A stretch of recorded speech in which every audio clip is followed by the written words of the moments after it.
Guys, another car, another review na naman tayo. I'm Marlon Kiambao from Mitsubishi Gateway Sukat.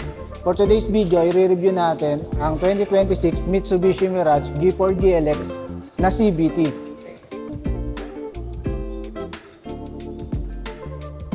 Alam nyo ba kung bakit mabenta ang Mitsubishi Mirage G4? Dahil isa ito sa pinaka-fuel efficient sa Pilipinas.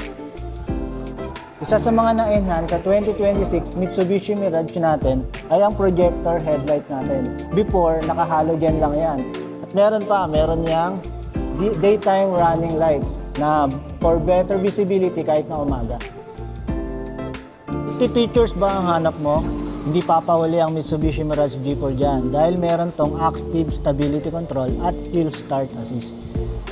Ang mga na-enhance naman sa taillight natin ay ang black accent niya, clear na ang cover niya, at naka-LED light siya. Guys, pagdating naman sa cabin natin sa Mitsubishi Mirage G4, napakaluwag.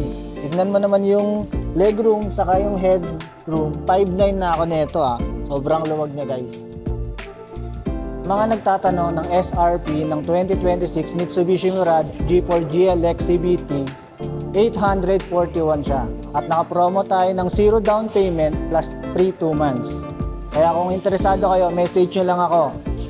I'm Marlon Kiambao from Mitsubishi Gateway Sukat.